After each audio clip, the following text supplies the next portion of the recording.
চোর, বাটপার, দুর্নীতিবাজ এরা যদি দেশ চালায়, সেই দেশ কোনোদিন ভালো চলবে না। অনেক মানুষই অনেকেই বলেন যে ভাই আপনি সরাসরি কেন বিএনপির বিরুদ্ধে হঠাৎ করে গেলেন, আপনি তো বিএনপির লোকই ছিলেন। ভাই আমি আওয়ামী লীগের সময় আপনাদেরকে একটা জিনিস বলেছি, আমার কিন্তু ভাই দুর্নীতি নিয়ে কোনো সমস্যা না। এই যে বিএনপিতে দেখেন না, আপনারা লিখে দিলাম যারা অনেক মজা টজা করছেন, অনেক খুব ভাবসাব নিচ্ছেন, এমপি হয়েছেন। এবার এমপি হওয়ার উদ্দেশ্যটা কি তোর? তুই চুরি করার জন্য, জাস্ট চুরি করার জন্য এমপি হয়েছিস। উপর শ্রেণীর এই চোর তোর সন্তান একটা এমপি, চোখ বন্ধ করে বলে দিবেন বিএনপি কিংবা আওয়ামী লীগের, চোখ বন্ধ করে বলে দিবেন ও যদি এমপি ছেলে হয় ও চোর। ওর পেটের মধ্যে পাড়া মারলে চুরির টাকা বের হবে, চুরির ভাগ বের হবে, খাবার বের হবে। ও যে গাড়ি চড়ে সেটা চুরির টাকার, বাংলাদেশের জনগণের চুরির টাকা দিয়ে। ওর বাপ এত টাকা বেতন পায় না যে ছেলেরে অস্ট্রেলিয়া, ইউকে, ইউএসএ সেখানে নিয়ে পড়াশোনা করে। সব এমপিদের ছেলেমেয়েরা বিদেশে পড়াশোনা করে, সবার, একজনও বাদ নাই। কিছু হইলে তারা বিদেশে টাকা পয়সা কেমনে পাঠাবে, পোলাপান্ডে কেমনে বিদেশ পাঠাবে, আর পাতলা পায়খানা হাঁচি কাশি যাই হোক তারা সিঙ্গাপুর, থাইল্যান্ডে গিয়ে ট্রিটমেন্ট নেবে। এটা কমন জিনিস। টাকাটা কোত্থেকে আসে? চোর বাংলাদেশে চুরি করে তারপরে রাজনীতি করে। কিন্তু এটা নিয়ে কিছু বলতাম না, কারণ চুরি করে আপনি যদি নাকি এখন থামাইতে যান, এটা থামাইতে পারবেন না ভাই। এটা একদম ইস্টাবলিশ হয়ে গিয়েছে যে এরা চুরি করবেই, এটা এইভাবেই চলবে। কালকে একজনকে আমি বলছিলাম যে কোনো এক পুলিশ অফিসারের আপনার সাথে কথা হচ্ছিল, আমি তার বললাম যে ভাই, ওনার সাথে কথা বলার সময় ভাবি আবার পাশে থেকে বলছে যে ভাই কী অবস্থা, মাঝে মধ্যে কথা টথা হয়। তা আমি ভাবি সালাম, এই ভাই তো ভোটটা দিবে না, দাঁড়িপাল্লায় আপনি কিন্তু দিবেন। তো উনি এই ইয়ের বললো, ওনার হাজব্যান্ড আমার আবার বললো যে ভাই আমরা দাঁড়িপাল্লায় ভোট দিতে পারবো না, এটা আমাদের এই উপরের একটা হয়েছে, সিদ্ধান্ত হয়েছে যে আমরা এই দাঁড়িপাল্লায় ভোট দেবো না, জানিস। তাহলে ভাই কেন এটা এত হলেন? কয় না ভাই, আমরা এটা যদি তার দাঁড়িপাল্লা যদি আসে তাহলে আমাদের সমস্যা হবে।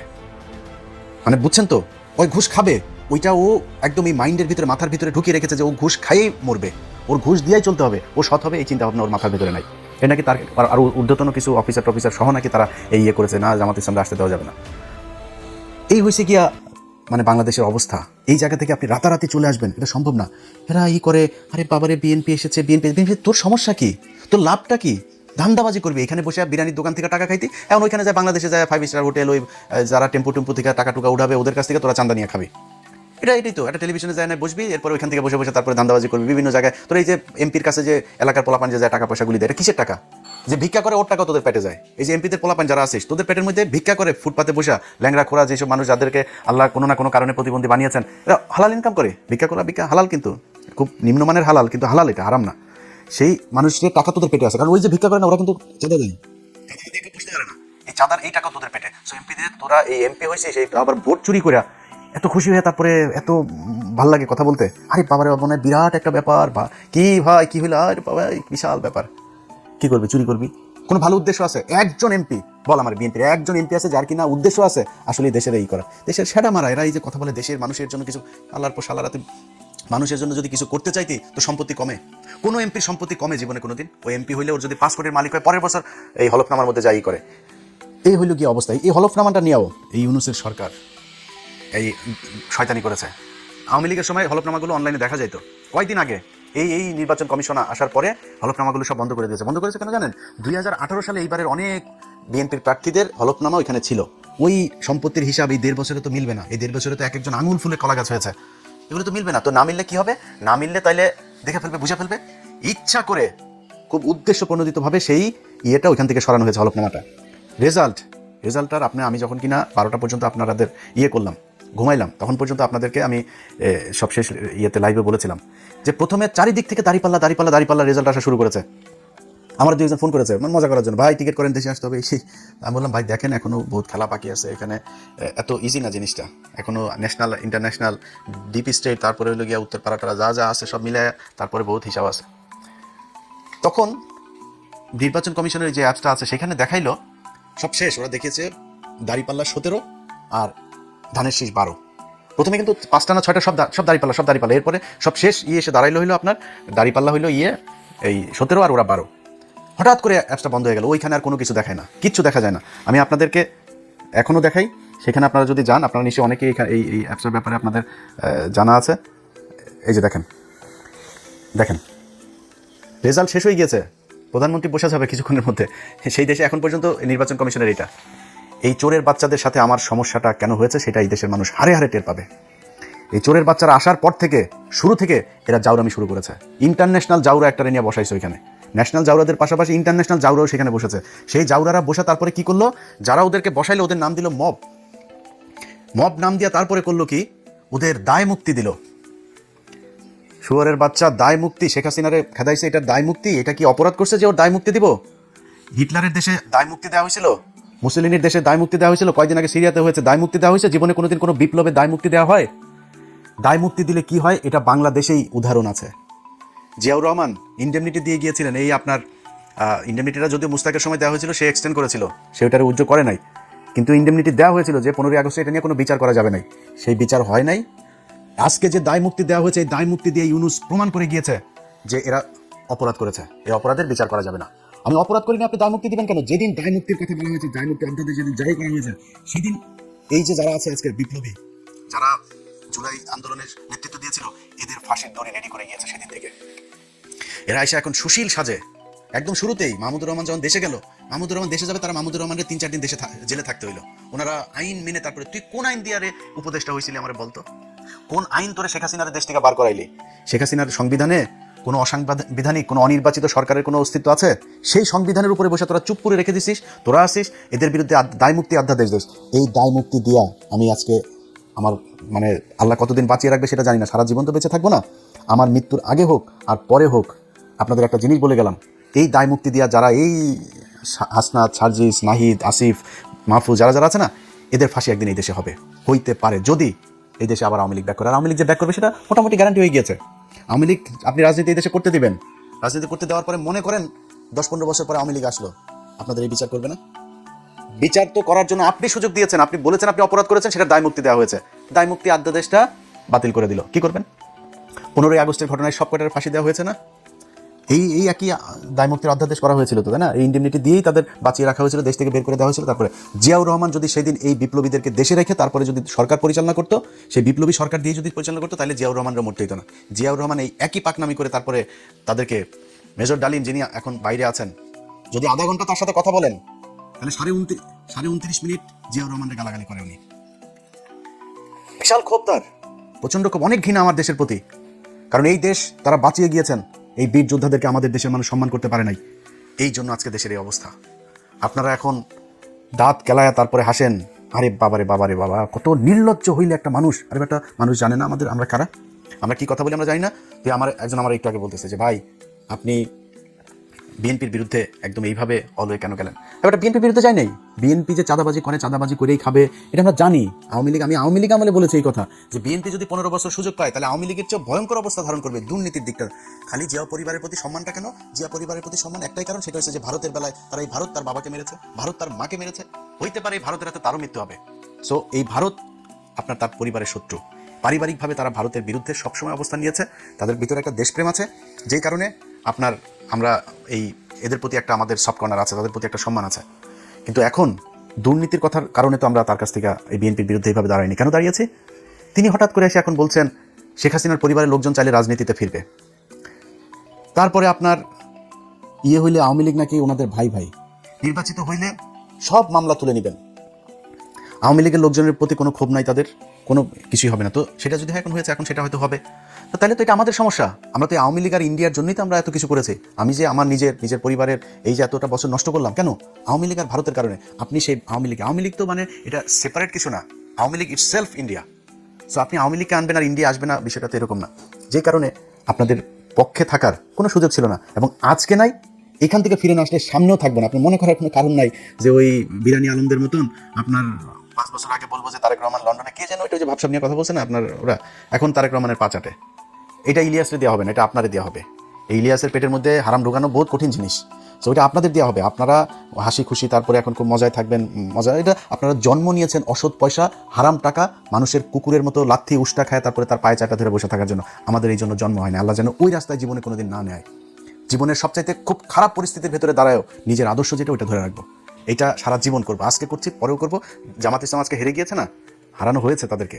এই জামাত ইসলামের খুব খারাপ ভয়ঙ্কর পরিস্থিতিতেও ছিলাম, সামনেও থাকবো, যতক্ষণ পর্যন্ত দেখবো যে না এই লোকগুলি সৎ। আমার যদি আপনি এখন ইন্ডিয়ার বিষয়টা না আনতেন, আমি বিএনপির সাথে জামাতের বিষয়টা এইভাবেই করতাম। যেহেতু আমি নিজের চোখে দেখছি এই দেশের, এই ভারতের হাতে আমার শত্রু ভাই, পৃথিবীতে আমার কোনো শত্রু নাই, আমার শত্রু একটাই, সেটা হচ্ছে ভারত। এই ভারতের বিরুদ্ধে যারা, ভারত যাদেরকে অপছন্দ করে, আমি তাদের দলে।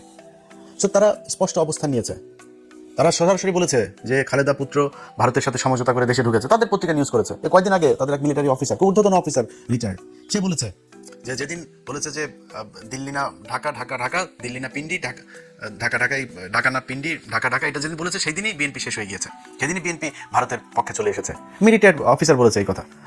তো এর মানে হলো কি যে আপনার ভারতের সাথে তাহলে নিশ্চয়ই কিছু একটা হয়েছে, আমরা তো সেটা এখনো জানি না সেই ঘটনা কি হলো, আসলে কি। তো এই জিনিসগুলি আমরা দেখলাম সেই শুরু থেকে এখন পর্যন্ত। তো দেখে একটা নির্বাচন হইলো, এবং সেই নির্বাচনের মধ্যে যদি নাকি মিনিমাম আপনাদের লজ্জাবোধ থাকতো বা সততাবোধ থাকতো, তাহলে নির্বাচন শুরু হওয়ার আগের থেকে 2 মাস ধরে যখন এই যে মানুষগুলোকে আপনার করা হচ্ছে, হুমকি দেওয়া হচ্ছে, ঘর থেকে বের হইতে পারবি না, ঘর থেকে বের হইলেই কিন্তু পা ভেঙে দেওয়া হবে, ভোট কেন্দ্রে ধানের শীষের লোক ছাড়া কাউকে যেতে দেওয়া হবে না, এই এই এই হুমকিগুলো দিয়েছে না। এই হুমকি দেওয়ার পরে বিএনপি থেকে কোনো ব্যবস্থা নেওয়া হয়েছে? তারেক রহমান দেশে যাওয়ার পরেও কোনো ব্যবস্থা নেওয়া হয়েছে? কিছুই করা হয়নি। তাহলে ঘটনাটা কি দাঁড়াইলো? ঘটনা দাঁড়াইল আপনারা এরকম একটা নির্বাচন করেই ক্ষমতায় আসতে চেয়েছেন। এত ভাব মারার কিছু নাই তো, চুরি করে এসেছেন ক্ষমতায়, চুরি করে ক্ষমতায় দেখেন থাকেন। আল্লাহ যা করে ভালোর জন্য করে। যদি নাকি মনে করেন যে এই সামনের দেশ চালানোটা এত সহজ হবে, এত সুন্দর এক দেশ আপনাদের জন্য রেখে গেল এই বালের সরকার একটা, এটা মনে করার কোনো কারণ নেই। প্রতিটা পদে পদে টের পাবেন। আপনার যেই ভালোবাসার সাংবাদিকরা আপনাদের এখন আছে, সেই সাংবাদিকরাই বুঝাই দিবে, এরাই বুঝাই দিবে আপনাদেরকে কি জিনিস। তারা সেই হাসিনার পাচাটা কুকুরগুলো এখন ওইখানে বসে আছে, তারা এখন আপনাদের খুব বিপদে পড়ে তারপরে পাটা চাটছে, কদিন পরে পা দুটা চাপ করে সরাই দেওয়ার পরে বিচিতে ধরে টান দিবে, বলে গেলাম এটা। তো এই হচ্ছে নির্বাচনের সার্বিক অবস্থা। আপনাদের যদি আমি চ্যানেল 24-এর ইয়েটা দেখাই, আপনারা দেখেছেন গণমাধ্যমের আজকের ভূমিকা। তারা প্রথম অবস্থায়, আমি সব শেষ ইয়েটা যখন করলাম, লাইভটা যখন করলাম, ধরেন তখন বাজে কয়টা, বাংলাদেশ সময় দুপুর 12টা বাজে। ওই সময়টাতে দেখেন তারা কি করলো, নিউজ করছে শুধু বিএনপি, শুধু বিএনপি। আরে আমার তো মানে মূল ছিল যে ইয়ের খবরটা জানা, যে চুয়াডাঙ্গার অবস্থাটা কি, যে চুয়াডাঙ্গায় কতজন পাশ, এই শরীফের বিরুদ্ধে যে দাঁড়িয়েছে মাসুদ পারভেজ রাসেল, তার কি অবস্থা। ওনার আবার ওইখানে আমার কিছু সম্পৃক্ততা আছে, যে কারণে আমার এটা নিয়ে খুব আগ্রহ ছিল। রাত 12টার ভেতরে উনি রেজাল্ট পেয়েছেন, মানে এই রেজাল্ট পাওয়ার পরে সেই মাসুদ পারভেজ রাসেলের নিউজ হয়েছে হলো চ্যানেল 24-এ এখন থেকে 2 ঘন্টা আগে। তারপরে ওইখানে ছাড়াও গত 3 ঘন্টার মধ্যে আপনি যদি নাকি রেজাল্টগুলো দেখেন এখন বেশিরভাগ জামাত যাচ্ছে। দেখেন রাজশাহী 4 আসনে আব্দুল বারী সরকার, তিনি 1,15,000 পেয়ে বিজয়ী হয়েছেন। তারপরে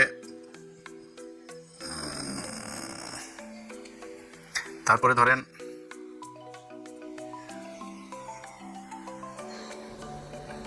আচ্ছা, অ্যাডভোকেট রুহুল আমিন চুয়াডাঙ্গা 2 আসন থেকে বিজয়ী হয়েছেন।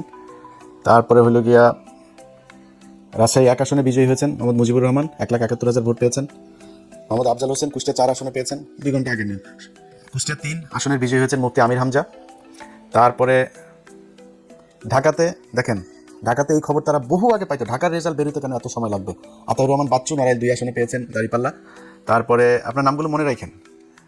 তারপরে দাঁড়িপাল্লার অধ্যক্ষ আব্দুল হালিম বাগেরহাট 4 আসনে পেয়েছেন। তারপরে বাগেরহাট 2 আসনে বিজয়ী হয়েছেন শেখ মঞ্জুরুল হক রাহাত ভাই। ঢাকা 5 আসনে দাঁড়িপাল্লা বিজয়ী হয়েছেন। দেখেন ঢাকা 5 আসনে কেন এখন রেজাল্ট আসতে হবে, 3 ঘন্টা আগে রেজাল্ট দিয়েছে সিরাজগঞ্জ 4 আসনে রফিকুল ইসলাম ভাই। তারপরে হলো গিয়া ওই যে হাবিবুর রহমান নামে বাটপার আছে যে একটা, এই বাটপার ফেল করেছে আবু তালেব মন্ডল ভাইয়ের কাছে 4 আসনে। তো এনারা এই খবরগুলো এখন দিচ্ছে। আপনাদের মনে আছে শুরুতে যখন তারা বিএনপির খবরগুলো সব দিচ্ছে, আমি আমার সব শেষ লাইভ যেটা করলাম, আমি আমার লাইভে এই নামগুলো বলে গিয়েছি না, এই যে রাহাত ভাইয়ের নাম বলে গিয়েছি না, এই যে চুয়াডাঙ্গা 2টা আসন, এই যে মুফতি আমির হামজা সহ কুষ্টিয়া 3টা আসনের কথা, বাগেরহাট আসনের কথা, এগুলো বলে গিয়েছি না। সেই রেজাল্ট এখন আসছে। কেন আসছে? এখন কেন আসছে? এখন ওনাদের যেই মানে লিমিট যেটা ছিল সেই লিমিট পূরণ হয়ে গিয়েছে। টার্গেট পূরণ হয়ে যাওয়ার পরে এখন গড়পড়তে এখন যা যায়, এখন যে যেমন লবিং টবিং করে যার মতো করে পাচ্ছে সে সেটা নিচ্ছে। তো এখন আবার একদম না দিয়ে তো আর পারা যায় না, যে জায়গায় পারেই না ওই পোলিং এজেন্ট যারা ছিল তারা কোনোভাবেই নাসুর বান্দা হয়ে তারপরে দেখছে যে এটা ঝামেলা করা যাবে না, ওই জায়গাগুলোতে এখন আসন দিয়ে, আর এখন তো আসলে এই কটা আসন তো দিতে হবেই, টুথার্ড হয়ে গিয়েছে, আর কি দরকার। এইভাবে নির্বাচনটাতে করা হয়েছে। তো এরপরে এখন সারা দেশের মানুষের ধরেন একটা ক্ষোভের জায়গা আছে। যেমন আমি নিজে ঢাকা শহরের অনেক জায়গায় অনেক অনিয়ম, সারাদিন বহু অনিয়ম হয়েছে, অনেক জায়গায় এজেন্টকে থাকতে দেওয়া হয়নি, অনেক জেলাতে পুরো মানে সব কেন্দ্র দখল করে তারা করেছে, কোনো টেলিভিশন পত্রিকা সেগুলো নিউজ করেনি। কিন্তু জামাত ইসলামও দলগতভাবে সেটার কোনো প্রতিবাদ সেরকম শক্তভাবে করে নাই এবং সেটাকে পাত্তাও দেয়নি। তা আমি মনে করেছি হয়তো জামাত ইসলাম যে তাদের তো নিশ্চয়ই লোকজন আছে, তারা নিশ্চয়ই হিসাব রাখছে যে কোথায় কী হচ্ছে, যতটুকু সহনশীলভাবে তারা সেটা করছে।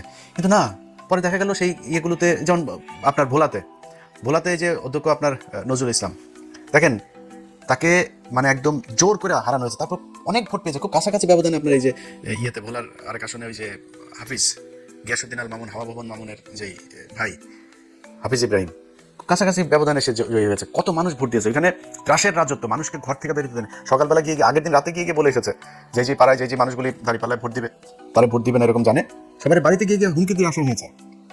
আমার যে ফেসবুকে আপনারা এই ভিডিও দেখছেন, এই ফেসবুক পেজের মধ্যেই দেখবেন কত শত ভিডিও আমি আপলোড দিয়েছি। এগুলো কি কোনো অনিয়ম না? কিন্তু জামাত ইসলাম আমি জানি না, ওনারা এটা কোনো প্রতিবাদ করেনি। এখন এই মুহূর্তে আমি আপনাদেরকে পাবলিক পারসেপশন শোনাই। মানুষ যারা আপনাদেরকে ভোট দিয়েছে, ভাই আপনারা এখন মাফ করে দিচ্ছেন, আপনারা এখন এটা নিয়ে কিছুই বলবেন না, কিছুই আপনাদের কোনো ক্ষোভ নাই, যা পেয়েছেন আলহামদুলিল্লাহ, এটা যদি বলেন। হ্যাঁ, আমি জামাতের যে বক্তব্য, সেই বক্তব্য হয়েছে যে ওনারা বলছেন যে ইলিয়াস আমরা কোনো ঝামেলায় যেতে চাচ্ছি না, আমরা যদি ঝামেলায় যাই তাহলে তৃতীয় পক্ষ এটা সুবিধা নেবে। ভাই তৃতীয় পক্ষের সুবিধা নেবে, কোনো সমস্যা নাই, তাহলে আপনি সব মেনে নেবেন নাকি? আপনাকে তো প্রতিবাদটা করতে হবে, আপনাকে তো জানাইতে হবে যে আমরা ভোটটা এই কারণে আমরা মেনে নিচ্ছি, কিন্তু মেনে নিলেও আপনারা এই অন্যায়গুলো করেছেন, এটা ভবিষ্যতে আমরা মানব না, কিংবা এটা কি চাই একটু কথা তো বলতে হবে জামাতে। জামাত সেটা বলে না, এটা জামাতের ব্যাপার, জামাত কি করবে। কিন্তু আমি শুরুর থেকে একটু বলি যে জামাতের সাথে যখন এই জোটটা হয়, এই জোটের সময় নানান দিন দরবার একবার আসে যায় আসে, এনসিপিও বিএনপির সাথে জোট বেঁধে ফেলে, এরকম অবস্থা আর কি, হুমকি দেয়, বুঝছেন। তো এরা 30টা আসন নিল। ভাই 30টা আসন কি মনে করে নিলেন আমার বলেন তো একটু? মামুনুল হক 20 আসন, তার 50 আসন দিতে হবে। তারপরে এগ্রেট প্রার্থী ওই যে রেজু ফজু চরমনায়ের এই মাতালটা 150 আসন চেয়েছে, মানে ওনারে 150 দিতে হবে। জামাতের নেতৃত্বের জোটে জামাত 100 আসনই করবে, আর অন্যান্য যারা জোটের সঙ্গে আছে তাদেরকে বাকি 50টা। কি শিয়ালের ভাগ, বুঝতে পারছেন? তাদের এগ্রেটের 143টা প্রার্থী, সে এগ্রেটের প্রার্থীর কই চাচা? আপনি নিজে 2 আসনে দাঁড়িয়েছেন, ভাবটা দেখেন তার। ধরেন দলের প্রধান আছে না, যেমন খালেদা জিয়া, শেখ হাসিনা, ওনারা যেমন দাঁড়াইতো, তারেক রহমান 2 আসনে দাঁড়িয়েছেন। তো ওনার এই দলের প্রধান হলে আবার 3টা 4টা, আমি জানি না এটা কেন করে, তো 3টা 4টা 5টা আসনে এরকম দাঁড়ায়। এটা আমাদের দেশের কোথায় রেওয়াজ এরকম। তো উনি ওই ভাবটা ধরতে গেছেন, উনি একা 2 আসনে দাঁড়িয়েছেন। উনি বাবারে বাবা, 2 আসনে দাঁড়িয়ে 2 আসনে হেরে গিয়েছেন। কত বড় এ গ্রেডের ক্যান্ডিডেট আপনি, দলের প্রধান, আপনি বুঝেন? একটাও পায় নাই। বলছিলাম না, আরো অনেকদিন আগে বলছিলাম না, এই 2টার একটাও পাস করবে না, একটাও পাস করে নাই। 143 আসন কই? চাপ দিয়া জামাতের কাছ থেকে নিতে হবে। এই একই চাপ দিয়া যখন চরমনায় চলে গেল, মামুনুল হক হুজুর সেই চাপটা দিয়া এই সুযোগটা কাজে লাগায় কতগুলি আসন নিয়ে নিল। ভাই আপনার সবগুলি আসনে এই যে এনসিপির পোলাপানগুলো, তাদের একটারও টাকা পয়সা নাই তো, এদের জামাতের টাকা পয়সা দিয়া তারপরে বিভিন্ন মানুষজন তাদের সাহায্য সহযোগিতা করে তারপরে তাদের নির্বাচনের খরচটা যোগাইল। তো আপনার তো নাই, আপনি 30টা নিলেন কেন? এদের অনেকেই আছে যারা টাকার অভাবে অনেক সমস্যায় পড়তে হয়েছে। তা আমি নিজে যতটুকু পেরেছি, এরে ওরে না তারে বলে টোলে এরকম আমি নিজে থেকেও বলেছি অনেককে, তাই এটা হয়ে যায়। তারপরে জামাত ইসলাম তো তাদের সহায়তা করেছেই। তো এইভাবে তো আপনি 30 আসন নিলেন কেন? এই যে চুয়াডাঙ্গা 1 আসনে, এটা আমার ইস্যু। আমি এই শরীফকে নিয়ে 15 মিনিটস করেছিলাম, বিশাল চাঁদাবাজ, ধর্ষক একটা মেয়েকে ধর্ষণ করে, তারে ভুয়া বিয়ে করে, তারপরে শারীরিক সম্পর্ক করে মেয়েটারে তারপর ছেড়ে দিছে। সেই মেয়েটা যখন তারা চাপ দিছে, তার মাদকের আসামি বানায় জেলখানে, এখনো জেলে আছে সেই মহিলা। সেই মহিলা একজন বিএনপির কর্মী, তার ভাই বিএনপি আওয়ামী লীগের সময় অনেকবার জেল খেটেছে, অনেক নির্যাতন সহ্য করে, অনেক মামলা আছে তার নামে। সেই ছেলেটার বোনটাকে, আপনার বোনটাও জামাত এই বিএনপি করতো, একই সাথে রাজনীতি করতো, গান গায় মহিলা, সেই গানের শিল্পীটাকে আপনার জেলখানায় নিয়ে রেখে দিয়েছে, এখনো সে জেলে। এগুলোর কারণে আমি তারেক রহমানকে বলেছি, বিএনপির সর্বোচ্চ নীতি নির্ধারণীর কাছে আমি চুয়াডাঙ্গা 1 আসনের এই প্রার্থীর, আমি কোনো নির্দিষ্ট কোনো প্রার্থীর কথা বলি না, বলছি এরে সরান। এটা নিয়ে বিএনপির সাথে এবার আমার প্রথম ঝামেলার শুরু। 5 দিন পরে তার মনোনয়ন দিয়েছেন। এত ঘাটতারাম খারাপ তো ভালো না, তাই না? তার মান দিয়া তারপরে কি করেছেন এখন দেখেন অবস্থা। এখানে জামাত ইসলাম চেয়েছিল মোল্লা ফারুক নামে এক ছেলের দিতে, এর না আছে এলাকায় কোনো প্রভাব, না আছে কোনো ভোট, না আছে পরিচিতি, কিছু নেই, ঢাকায় থাকে, সে যায় আক্তারের বন্ধু, এই জন্য তারা জামাত ইসলাম দিবে। আমি জামাত ইসলাম বলছি যে ভাই এটা দিতে হবে, এটা আমার আসন, আমার দিতে হবে, এটা আমি চাইলাম, আমি চাই নিয়ে তারপরে এই অ্যাডভোকেট মাসুদ পারভেজ রাসেলকে এটা করেছে যে আপনি নির্বাচন করবেন। বিশাল ব্যবধানে জিতেছে সেখানে চুয়াডাঙ্গা 2টা আসনই জামাত পেয়েছে, সেখানে নিয়ে দেওয়া হলো। ওখানে যদি ওই ছেলের দেওয়া হইতো 100% সে হারতো। আমি আলেম সাহেব নাম বলে আর চাকরি হারাইতে চাই না, আলেম সাহেব আপনার জোটের সঙ্গী বিএনপির প্রার্থীর কাছ থেকে মাত্র 1 কোটি টাকা নিয়েছে, 1 কোটি টাকা নিয়ে সিট বেঁচে দিয়েছে তিনি। ঠিক আছে ভাই, আপনি করেন, আমি আমার মতো চুপচাপ থাকবো। এইগুলো অবস্থা। তো আপনারা এই যে এতগুলো আসন নিয়ে তারপরে জামাত ইসলামের এটা নষ্ট করলেন, এটা করা তো ভাই ঠিক হয় নাই। এটা করাতে আপনারও ক্ষতি হয়েছে, তাদেরও ক্ষতি হয়েছে। এই যে আজকে মামুনুল হক তিনি আপনার করছে, এই কান্নাকাটি করছেন, এখন তারা জোর করে করছেন। ভাই আপনার তো লোক নাই। আমি ঢাকা শহরের মতো জায়গায় অনেক জায়গায় শুনেছি যে বেশিরভাগ সব জায়গাতে 3জন 4জন করে তাদের লোক, এখানে এদের 1জন লোক, কোথাও লোকই নাই। তাদের বাইরে বুথ করা হয়েছে 3টা 4টা বুথ, তাদের বুথের ভেতরে পানি টানি খাবার টাবার বিরিয়ানি টিরানির অভাব নাই, আর শিবিরের ছোট একটা বুথ। এইভাবে নির্বাচন করেছে। আপনার তো লোক নাই, আপনি যে দাঁড়াইলেন আপনার কিছু টাকা পয়সা লাগবে না, আপনার লোকজন লাগবে না, যারা কিনা সবগুলো কেন্দ্রে পাহারা দিবে, এটা পারেন নাই, যে কারণে সমস্যা। সব জায়গায় ছড়ায় ছিটায় না করে 2টা আসন নিতেন, 5টা আসন নিতেন, নিয়ে আপনার লোকগুলোকে সব এই 5 আসনে কাজে লাগাইতেন, তাহলে রেজাল্ট পাইতেন। আপনি তো করেন না সেটা। আপনাকে মানুষ ভোট দিয়েছে, ভোট আপনারা দেয় নাই, ভোট এই ধানের শীষের বিরুদ্ধে মানুষ ভোট দিয়েছে। এবার নৌকারে যেভাবে ঘৃণা করেছে, এবার ধানের শীষকে 1.5 বছরের মানুষ ওই ঘৃণা করেছে, করে আপনাদেরকে ভোট দিয়েছে। এই দেশের মানুষের দোষ দেওয়া লাভ নাই, আপনাদের ভোট দিয়েছে, আপনারা সেই ভোট গণনা করে সেই রেজাল্টটা আপনার ঘরে আনতে পারেন, এটা আপনাদের ব্যর্থতা। তারপরেও মন্দের ভালো হইলো, এই দেশের মানুষ ভালো আর মন্দের মাঝখানে যেই দেয়াল, সেটা তারা চিনতে শিখেছে। যারা কিনা ভাবসাব বাইরে এখন মনে করেন ইনমিন কইরা তারপরে পারফিউম টারফিউম মেরা সরকারি গাড়ি নিয়ে সংসদে যাবে, ভাই পেটটার মধ্যে, আপনার বাচ্চার পেটটার মধ্যে পাড়া দিলে ঘুষের টাকা, চুরির টাকা, পাবলিকের চুরির টাকা আমি আপনার ঘরে, তো ভাব ছুতান কেন? আপনারা চুরি করে তারপরে এমপি হয়েছেন, চোরের মতো থাকবেন, ভাব মারার কিছু নাই। তো এই চোরেরা যে চোর, সেটাও বাংলাদেশের মানুষ দেখেছে, আপনাদেরকে দেখায় রাখলাম। একটু নিজের ছোট মনে হয় না? যারা মনে করে বোধহয়, আমি আমার ইয়েতেও দেখলাম, আমার এই কি বলে ফেসবুকের লাস্ট যে পোস্ট ছিল, সেখানে আমি দেখলাম অনেকে কমেন্ট করেছে, কিরে তুই কই হারাই গেলি, এবার আমি কি চুরি করছি? আমি চোর, আমার পেটে ঘুষের টাকা, আমার পাশে পেটের মধ্যে চুরির টাকা, তোর বাচ্চাদের পেটের মধ্যে এখন সরকারি গমের টাকা যাবে, সরকারি চালের টাকা যাবে, বিজিএফ কার্ডের টাকা যাবে, ফ্যামিলি কার্ডের টাকা যাবে, তোর সন্তানদের পেটের মধ্যে, তোরা খাবি এগুলি। আমি কেন লজ্জা পাবো রে? আমার লজ্জা পাওয়ার কি আছে? আমার মানুষ ভোট দিয়েছে, তোরা চুরি করেছিস, ভিডিও আছে সব জায়গার। মনে করেন যে আপনারা এখন ওনারা বলতে পারে যে ভাই সব জায়গাতে হয় নাই, সব জায়গাতে হয় না, এটা আপনারা বললো আগে, প্রতিটা আসনে হয়েছে, ইচ অ্যান্ড এভরি কনস্টিটিউন্সি, কিন্তু যেটা হয়েছে কোনো জায়গায় কম হয়েছে, বেশি হয়েছে। এখন আপনি মনে করেন যেই জায়গাগুলোতে আপনারা করলেন, দেখলেন, আপনার দল থেকে বলা হয়েছে যে এই জায়গায় আমরা চুরি করে জিতছি, ভাই এই জায়গায় চুরিটা একটু বেশি হয়ে গেছে, আরবার নির্বাচন করবো, বলছেন নাকি এখন পর্যন্ত? এই যে 2-3 মাস ধরে আপনার হুমকি দেওয়া হচ্ছে, ভোট কেন্দ্রে যাইতে দিবে না, ভোট কেন্দ্রে গেলে হাত পা গুঁড়া করে দিবে, তাদের বলা হয়েছে নাকি এই তোমার এই দিব না, নির্বাচন করতে দেবো না? এই চুয়াডাঙ্গার কালকের দিনের ঘটনা, ভোট চলাকালীন সময়, আমার পেজে যায়েন ভাই, সব আছে এখানে। চুয়াডাঙ্গার প্রার্থীর ভাই শরীফুজ্জামান শরীফের ভাই তরিক, সে এক ভোটারে বলছে, তাই তোরা ভোট দিতে যাবি না, ভোট দিতে যাইতে দেবে না, তাই তোরা দাঁড়িপাল্লায় ভোট দিবি জানি, তোরা ভোট দিয়ে যাবে না। শোন, ভোট দিতে যেও লাভ নেই, কারণ হচ্ছে গিয়ে ওই যে দাঁড়িপাল্লায় ভোট দিলে ওইটা ধানের শেষে কিন্তু পাস করবে। দেখেন আমার পেজের মধ্যে যাই দেখেন, গেলে এখানে পাবেন, সব কিছু আছে ওই জায়গায়। এটা হয়েছে, এইভাবেই নির্বাচনটা হয়েছে। তা আমরা লজ্জা পাবো কেন রে? তোরা চুরি করছিস, চোর, এমনিতে কদিন পরে চুরি করবি, ভোটে আসছিসও চুরি করা। হাসিনা ঠিক যেমনি চুরি করতো, তোরা ওইভাবেই চুরি করছিস। তো তোদের সাথে আর হাসিনার সাথে পার্থক্য কি? তোরা না কয়দিন আগে বলতে যে ভোটের অধিকার ফিরাই দিব, তো এইটার নাম ভোটের অধিকার ফিরাই দেওয়া? হাসিনা যেমনি চুরি করতে সেমনি যদি করিস, দেশটারে চালা। আমরা চাই, আল্লাহর কাছে দোয়া করি, একমাত্র যারা কিছু বলি নাই এখনো পর্যন্ত, সেটা হলো তারেক রহমান। তারেক রহমানের প্রতি আমরা 2 দিন আগের ভিডিওতে বলেছি যে ওনার প্রতি একটা প্রত্যাশা এই দেশের মানুষের এখনও আছে। উনি দেশ কেমন চালাবেন আমরা জানি না, আশা করি উনি ভালো কিছু করবেন, অন্তত ভারতের ওই ফাঁদ থেকে তিনি বের হয়ে আসবেন। দুর্নীতি তারেক রহমান আপনি নিজে চাইলেও ঠেকাইতে পারবেন, ওইটা আপনার সম্ভব না, কারণ আপনার দলের মোটামুটি সবই চোর, আপনি এটা ঠেকাইতে পারবেন, ওইটা সমস্যা নেই, ওইটা আমরা মাইন্ড করি না। আপনি করবেন, ভারতের বিষয়টা একটু মাথায় রাখেন, এটা আপনার কাছে অনুরোধ থাকলো, তাইলে আপনার বিরুদ্ধে কখনোই কিছু বলবো না। তো ওনাদের এই জায়গাগুলোর বিষয় নিয়ে আমাদের অনেক ছিল, চুরি টুরির এই বিষয় টিস্যুগুলো নিয়ে, যেগুলোর কারণেই আমরা আজকে সারাদিনে, আপনার নির্বাচনের সারাদিনে আপনাদেরকে সেই জিনিসগুলো দেখিয়েছি। দেখানোর পরে সেটার কোনো প্রতিকার হয়নি, বরং নিয়ে আসা হয়েছে। তো চোরেদের জন্য শুভকামনা থাকলো। আপনার 12 তারিখের পরে 13 তারিখ থেকে, আজকে সেই 13 তারিখ শুনেছে, আশা করি আজকে থেকে নিয়মিত আপনারা চাঁদাবাজি করবেন। আপনার পেটের, আপনার সন্তানের পেটে, বউয়ের পেটে, ঘরের সবটার পেটের মধ্যে এই চাঁদাবাজির টাকা থাকুক, আপনার থোয়া করি, এটা আপনারা জাতীয় খাবার হিসাবে, আহার হিসাবে নিয়েছেন, খান, ভালো থাকেন। কিন্তু আমরা আমাদের জায়গা থেকে, আমরা যেখানে ছিলাম সেখানেই আসি। জামাত ইসলাম যদি পচে গলে গন্ধ হয়ে যায়, তো এইটুকু জানি যে জামাত ইসলামের কোনো লোকের দিয়া, মানে হইতে পারে একটা জামাত ইসলামের লোক ওই একজনের আপনার পরকিয়া করতে গিয়ে ধরা পড়ে নাই, জামাত ইসলামের লোক খারাপ করতে মানে শয়তানে তারা ধরবে না, এটা করে, কিন্তু একজনের পরকিয়া করতে যায় ওই নেতা জামাত ইসলামের জীবনে আসা কোনোদিন আর কোনো পথ পাবে না। ধান্দাবাজি করবে, চাঁদাবাজি করবে, টেন্ডারের টাকা মেরে খাবে, দলের টাকা মেরে খাবে, সরকারের টাকা মেরে খাবে, জীবনে কোনো দলে এসে সে চান্স পাবে না। শিবিরের কোনো ছেলে যায় ইপটিজিং করেছে, কোনো মেয়ের সাথে যায়, ইসলামী ছাত্র সংস্থার এক মেয়ের সাথে যায় প্রেম করেছে, দুইটাই বহিষ্কার দল থেকে, এটা সম্ভব না। কিন্তু আপনার অন্য দলের ক্ষেত্রে সেটা একদম খুব নর্মালি এই জিনিসগুলো নিয়ে যাওয়া হয়, যে কারণে তাদের প্রতি একটা ভালোবাসা থাকবে সবসময়। বিশ্বাস করি জামাত ইসলামকে যদি আল্লাহ সুযোগ দেয়, জামাত ইসলাম এই দেশে ক্ষমতায় আসবে, এবং যেদিন ক্ষমতায় আসবে সেদিন এই দেশের চেহারা পাল্টে যাবে, এবং সেটা বাংলাদেশের মানুষ এইবারই চেয়েছিল, হইতে দেওয়া হয় নাই।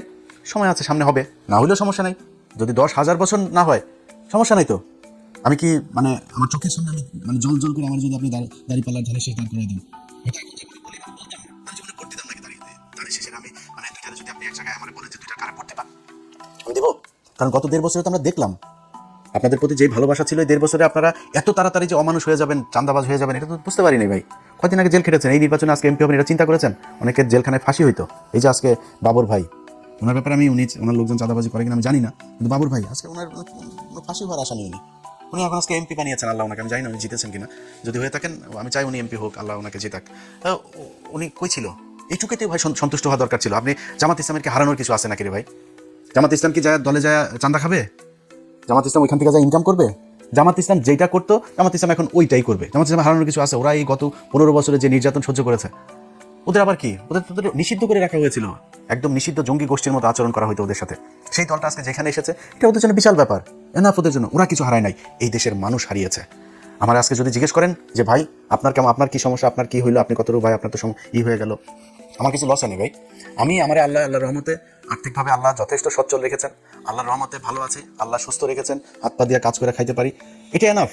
কিন্তু সমস্যাটা কি হচ্ছে জানেন, যেটা গতকালকে ভিডিওতে বলেছিলাম, নির্বাচনের আগের দিনে যে ভিডিও, যে কিছু কাজ ছিল যেই কাজগুলোর জন্য এই ইউনূস সরকারের সাথে আমার সব সমস্যার শুরু, সেটা হচ্ছে এই যে বিডিআরের লোকগুলোরে তাদেরকে কথা দিয়েছিলাম যে ভাই যদি জামাত ইসলাম আসে আপনাদের জন্য সর্বোচ্চ করব।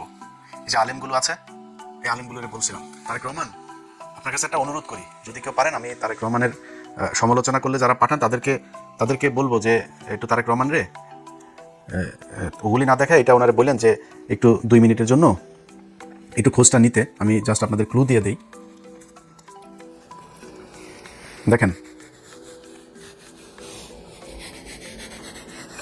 দেখেন এটা আপনাদেরকে আমি দেখাই, আমি জানি না আপনার দেখা যাবে কিনা। আচ্ছা এই যে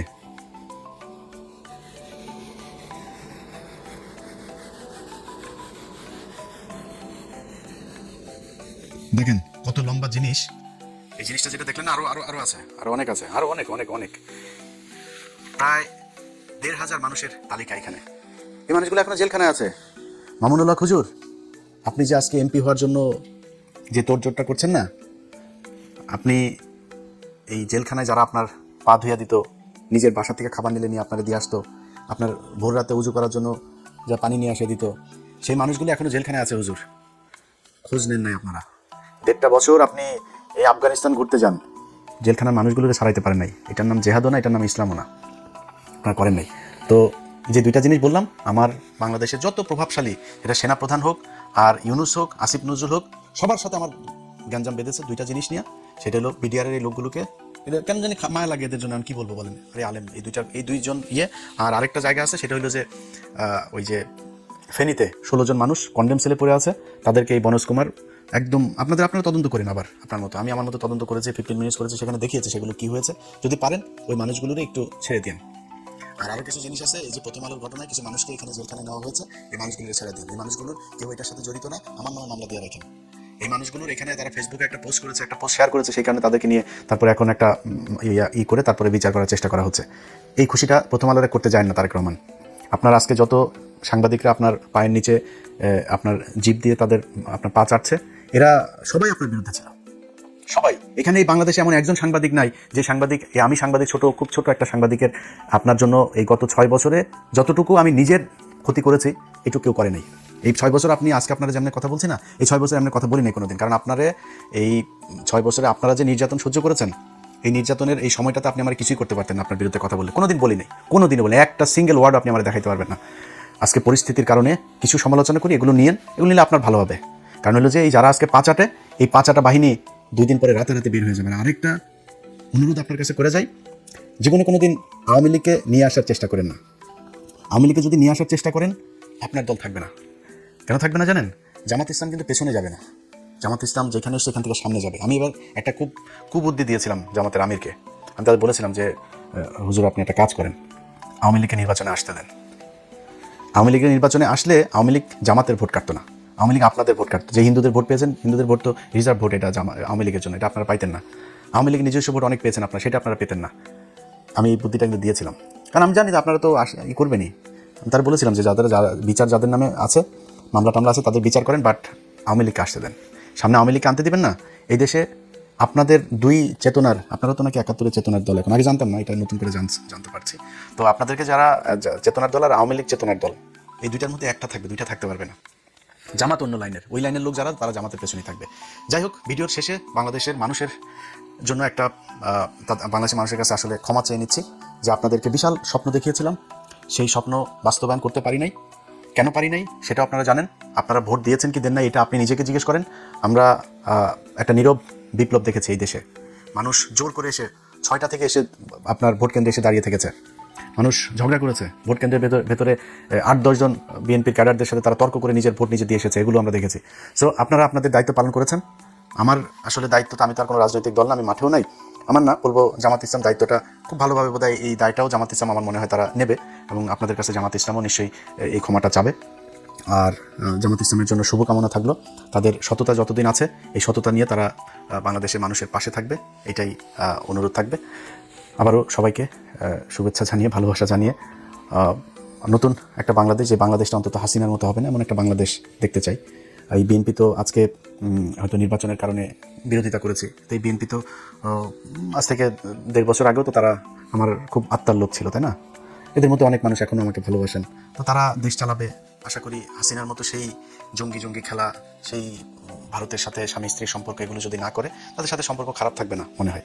নির্বাচন যদি আবারও আসে 5 বছর পরে, নির্বাচনী প্রতিদ্বন্দ্বিতা করতে গেলে আবারও জামাত ইসলাম যদি নির্বাচন করে, আবারও জামাত ইসলামের পক্ষেই থাকবে, আগে বলে রাখি। এটা মনে করেন আমি আবার বিরিয়ানির দোকানের ওই মাল না, কিন্তু আমি ওই মাল টাকা দিয়ে 2 দিন পর পা চাটাইতে পারবেন, আমি ওই জিনিস না। আবার নির্বাচন সামনে আসলে আবার ওই জামাত ইসলামের পক্ষেই থাকবে। যদি এই 5 বছর দেখে আপনারা ভারতের ব্যাপারে সুন্দর পদক্ষেপ নিয়েছেন, করেছেন, তাহলে যে কোনো দিন আবার আপনাদের প্রশংসা করে কথা বলবো, আমার কোনো সমস্যা নেই। আমি কারোর কাছে দায়বদ্ধ না ভাই, জামাতের থেকে বের হয়ে আপনার বিএনপির পক্ষে কথা বলবো, আর জামাত আমার টাকা পয়সা দিয়ে তারপরে আমাকে এই করেছে, তাদের দলে নিয়েছে, তারপরে তার টাকা পয়সা দেওয়ার ওই ফুটেজ বার করে দিবে, ভাই ওগুলি তো করিনি কারোর সাথে, আপনার সাথেও করিনি, তাদের সাথেও করিনি, কারোর সাথেই করিনি। আমি কারোর কাছে দায়বদ্ধ না। আমার একটাই পরিচয়, একটাই, আমি ইন্ডিয়ান। ওই জায়গাতে আপনি যখন বলবেন আওয়ামী লীগ আনবেন, ইন্ডিয়ার সাথে ভালো সম্পর্ক হবে, তারপরে আপনার ইন্ডিয়ান পত্রিকাতে আপনার কি বলে করবে, প্রশংসা করবে, তখন আমি বুঝবো সামথিং রং, তখনই আপনার বিরুদ্ধে আমি কথা বলবো। আদারওয়াইজ সব কিছু ঠিক আছে, চালাই যান। চুরি করে ক্ষমতা এসেছেন, দেখেন দেশটা মোটামুটি চালান, অবস্থাও ভালো না, অর্থনৈতিক অবস্থাটা খুব একটা বোধহয় ভালো না, ঠিকঠাক মতো চালায়েন, এটাই চাই। 5 বছর পূর্ণ হন, ইনশাল্লাহ কথা হবে আবারও।